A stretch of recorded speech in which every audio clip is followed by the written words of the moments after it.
Assalamualaikum warahmatullahi wabarakatuh. Di sini saya perwakilan dari kelompok 7 izin mempresentasikan hasil dari kerja kelompok kami yang berjudul apa itu aliran monetaris. Sebelum menuju ke materi utama, perkenalkan terlebih dahulu anggota dari kelompok kami. Yang pertama ada Rani Amalia Putri, yang kedua ada Esa Siva Molina, yang ketiga ada Putri Arya Santi, yang keempat ada Raffi Fauzan, yang kelima ada saya sendiri Muhammad Rifki Ardiansyah, dan yang keenam ada Tia Sariswandi.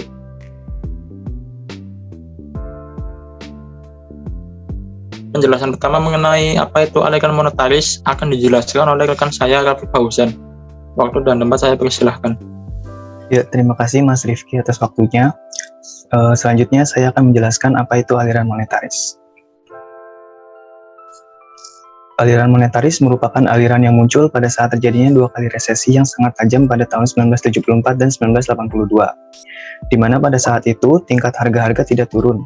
Padahal seharusnya sesuai dengan teori yang dianut Keynesian, terjadinya resesi dan depresi seharusnya menyebabkan tersendatnya perekonomian yang diiringi oleh turunnya harga-harga secara umum.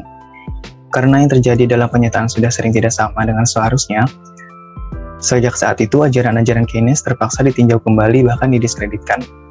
Ketidakberhasilan ajaran Keynes tersebut dalam memecahkan masalah-masalah yang dihadapi melahirkan suatu aliran baru yang disebut aliran monetaris. Dia mengutamakan kebijakan moneter dalam mengatasi kemelut ekonomi waktu itu, dengan tokoh utama Milton Friedman. Salah satu pikiran pokok aliran monetaris adalah perkembangan moneter merupakan salah satu unsur penting dalam perkembangan produksi, kesempatan kerja, dan harga. Aliran moneter juga mengemukakan bahwa pertumbuhan uang beredar merupakan unsur yang dapat diandalkan dalam perkembangan moneter. Perubahan dalam jumlah uang beredar sangat berpengaruh pada tingkat inflasi pada jangka panjang dan juga perilaku Gross National Product atau GNP rate. Selain itu, aliran monetaris mengemukakan adanya kekuatan pasar dan pengaruh sumber daya yang menyatakan turunnya suku bunga akan mendorong investasi dan turunnya tingkat harga akan mendorong konsumsi. Hal lainnya adalah pendapat kaum monetaris mengenai fluktuasi ekonomi yang terjadi karena terjadinya pelonjakan-pelonjakan dalam jumlah uang beredar yang disebabkan karena kebijakan ekspansif yang diambil oleh pemerintah. Sekian dari saya, selanjutnya akan dijelaskan oleh rekan saya. Terima kasih.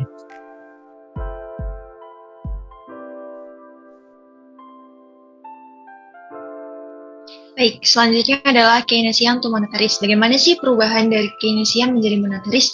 Jadi satu hal yang mendasari munculnya pemikiran monetaris ini adalah karena pakar ekonomi ini menentang pandangan Keynesian terkait perlunya campur tangan pemerintah dalam kegiatan perekonomian.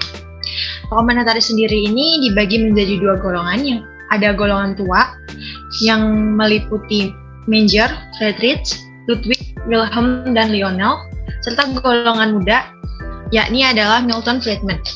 Perbedaan dari kedua golongan ini adalah sebetulnya kedua golongan ini sama-sama memiliki pandangan bahwa mereka ini merasa kurang setuju terhadap adanya campur tangan pemerintah terhadap perekonomian. Namun yang membedakan adalah dari golongan tua, yakni ada kelompok libertarian yang mana menempatkan kebebasan individu ini sebagai hal yang utama dan kebebasan individu ini di atas segala-galanya.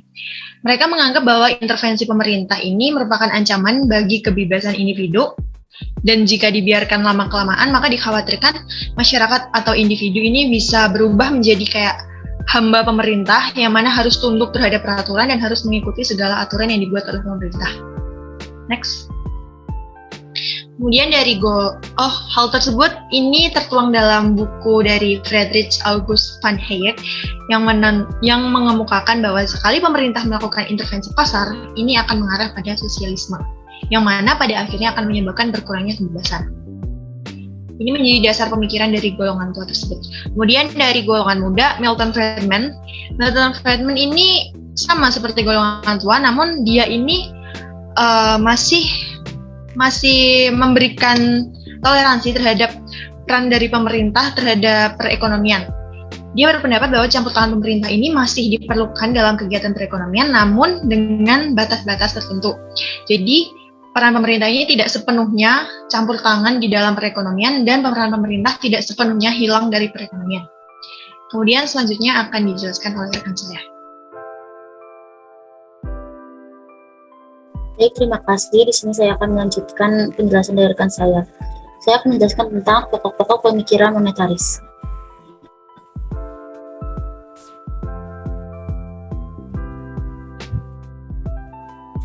Pokok pikiran aliran monetaris sangat berdasar dari ketidakseimbangan sebagai kecenderungan dalam perkembangan ekonomi.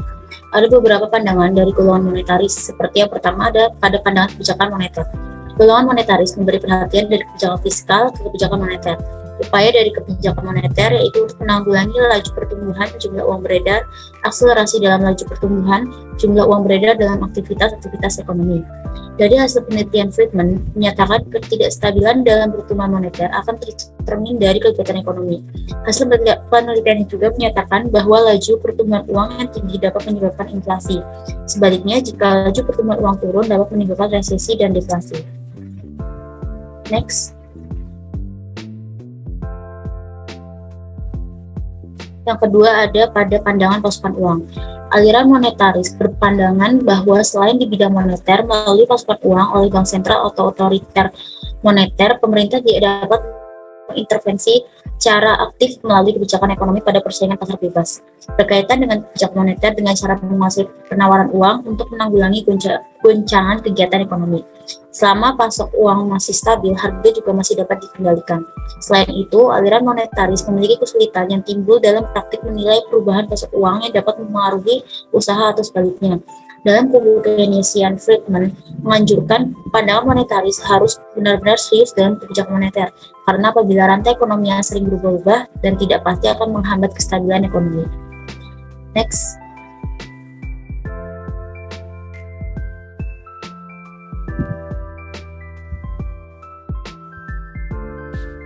Dan yang terakhir yaitu pandangan monetaris terhadap pendapatan nasional. Pandangan Friedman terkait tingkat permintaan uang bersumber dari volume permintaan uang di tingkat pengeluaran yang dilakukan oleh masyarakat dalam kegiatan ekonominya. Karena baginya penting untuk menguasai volume peredaran uang. Di sisi lain, bahwa jumlah uang dapat mempengaruhi jumlah pengeluaran secara menyeluruh dan akan berdampak pada stabilitas ekonomi. Adanya pasar monopoli dan oligopoli dalam pandangan monetaris tidak terlalu besar pengaruhnya terhadap proses kegiatan ekonomi secara keseluruhan, karena selama jumlah uang yang di pasar dapat dikuasai, kegiatan ekonomi tetap stabil dalam tingkat harga. Sekian dari saya, presentasi selanjutnya akan dilanjutkan oleh rekan saya. Baik, selanjutnya adalah mengenai perbedaan antara Keynesian dan monetaris. Sebelum kita mengetahui apa saja sih perbedaan antara Keynesian dan monetaris, berikut ada beberapa asumsi dari aliran Keynes. Next. Nah, asumsi tersebut diantaranya yaitu perekonomian bisa full employment dan tidak full employment. Selanjutnya, Keynes juga beranggapan bahwa perekonomian berada dalam 3 sektor, yaitu konsumen, produsen, dan pemerintah. Lalu adanya campur tangan pemerintah dalam kegiatan perekonomian, dan juga perekonomian dianalisa dalam jangka pendek. Next.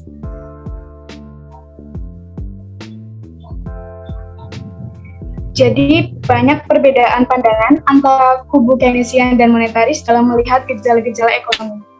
Nah, dalam melihat perekonomian secara agregat atau jumlah total dari barang-barang yang diminta dalam perekonomian, kaum Keynesian itu percaya bahwa perekonomian cenderung berada dalam posisi keseimbangan tingkat output yang rendah. Sedangkan menurut kaum monetaris, mereka itu tidak percaya dengan teori Keynesian tersebut. Perbedaan yang kedua yaitu, menurut Keynesian, posisi keseimbangan tingkat output terendah disebabkan oleh kurang ampuhnya mekanisme pasar dalam melakukan penyesuaian upah. Nah, hal ini terjadi karena adanya kekuatan serikat buruh dan praktik-praktik oligopolistik dari pihak perusahaan, dan juga terjadi karena pengeluaran agregat cenderung lebih kecil dari penerimaan agregat. Nah, namun menurut monetaris, itu terjadi karena kurang ampuhnya mekanisme kontraktif untuk membawa pasar kembali pada posisi keseimbangan pemanfaatan sumber daya penuh.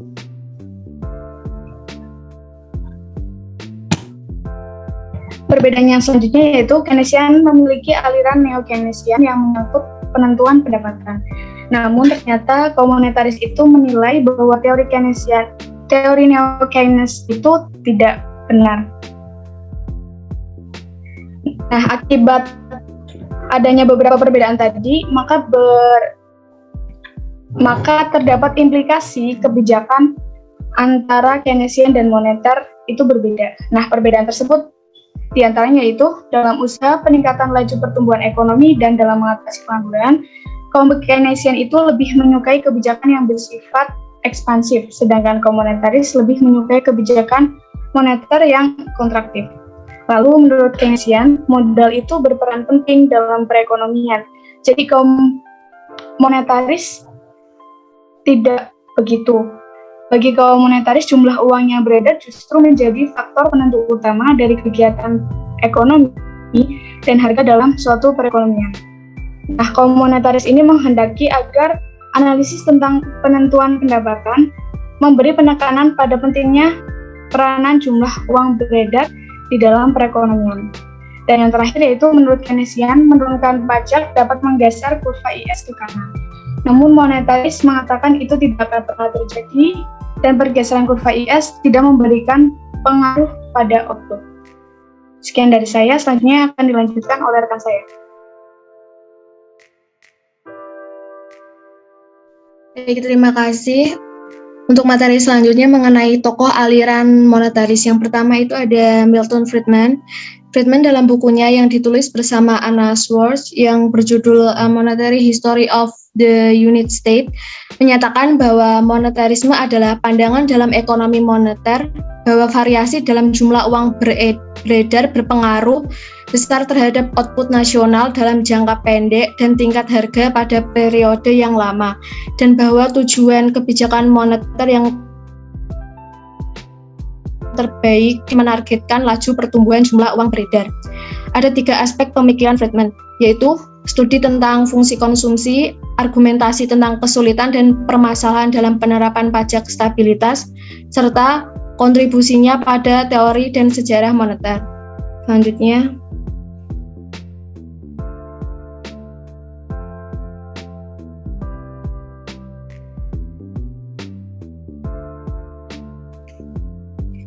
Selanjutnya, ada Karl Brenner bersama dengan Alan Meltzer.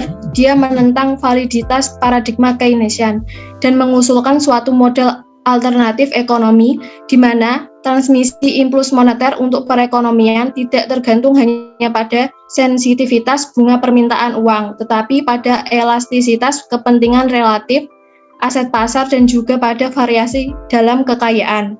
Sebuah fitur tak terduga dari model alternatif adalah bahwa kebijakan fiskal menentukan tingkat harga. Karl Brenner memiliki dasar yang kuat dalam metodologi dan merupakan penganut aliran filsafat empiris. Selain pasar aset dan makroekonomi, Karl Brenner menulis secara ekstensif pada sifat manusia, peran pasar, dan lembaga.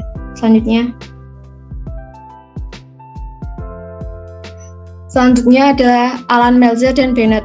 Pemikiran mereka mengenai pengembangan dan penerapan model kebijakan moneter dan perubahan operasi dana moneter internasional. Alan dan Bennett ini merupakan salah satu tokoh yang dianggap sealiran atau merupakan pendukung aliran monetaris.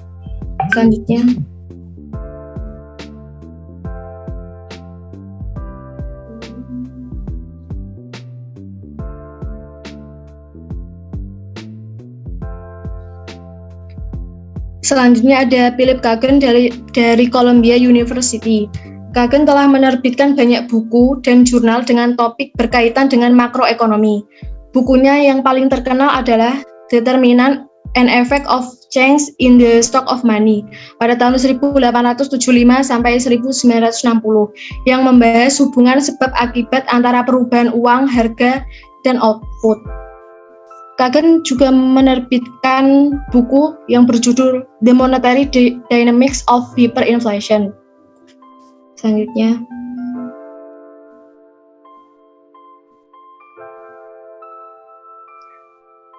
ada David Leitler dan Michel Parkin. Pemikiran mereka mengenai stabilitas hubungan antara pendapatan, permintaan terhadap uang, dan pertimbangan hukum. David Leitler menerbitkan artikel jurnal ekonomi di tahun 1960-an dan awal 1970-an. Bukunya berkaitan dengan kebutuhan uang, Demand of Money, diterbitkan dalam 4 edisi dari tahun 1969 sampai 1993 dengan subjudul diubah sedikit. Buku ini berisi tentang stabilitas hubungan antara pendapatan dan permintaan terhadap uang serta mempertimbangkan efek dari hukum, teknologi, dan perubahan kelembagaan pada permintaan uang. Selanjutnya.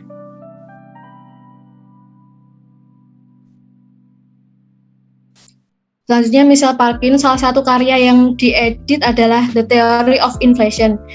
Teori inflasi berusaha untuk menjelaskan mengapa inflasi terjadi dan mengapa tingkatnya bervariasi.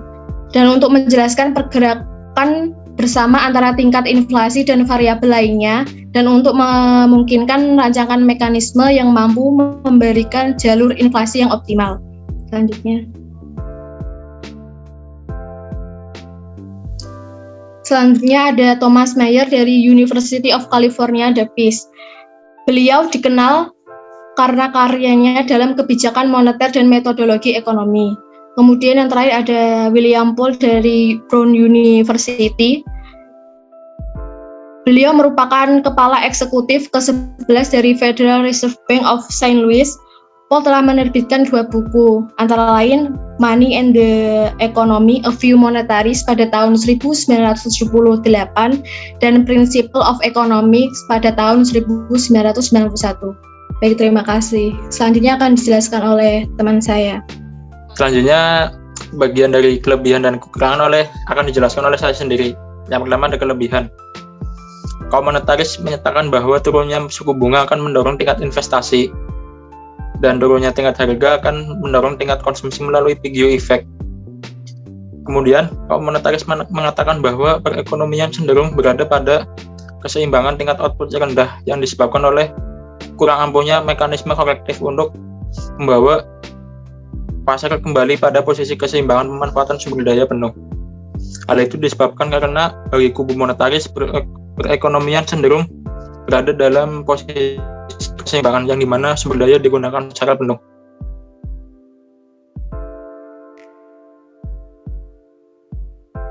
Dan yang terakhir ada kelemahan. Yang pertama, beberapa kekurangan berasal dari asimetri kebijakan tersebut, seperti perubahan dalam kecepatan yang dapat menggagalkan kebijakan dan ketidakpastian dari investasi yang diambil, terutama jika bukan bunga bank sensitif. Yang kedua, kebijakan moneter mungkin baik digunakan untuk mengendalikan persediaan uang maupun tingkat suku bunga, tetapi keduanya tidak dapat dikendalikan pada waktu yang sama, sehingga hal itu menjadi dilema dan lebih memilih untuk menggunakan kebijakan fiskal. Dan yang terakhir, kekurangan utama dari kebijakan moneter adalah asimetri, yakni adanya kebijakan uang ketat memanglah sangat efektif guna mencegah pinjaman baru karena kelebihan cadangan dikurangi. Namun, kebijakan yang mudah sepertinya menjadi tidak efektif karena tambahan kelebihan cadangan tidak akan dipinjamkan oleh bank karena takut akan potensi kebangkrutan dari para peminjam selama masa resesi. Sekian presentasi dari kelompok kami mengenai apa itu aliran monetaris. Kurang lebihnya mohon maaf. Saya ucapkan terima kasih banyak atas perhatiannya. Wassalamualaikum warahmatullahi wabarakatuh.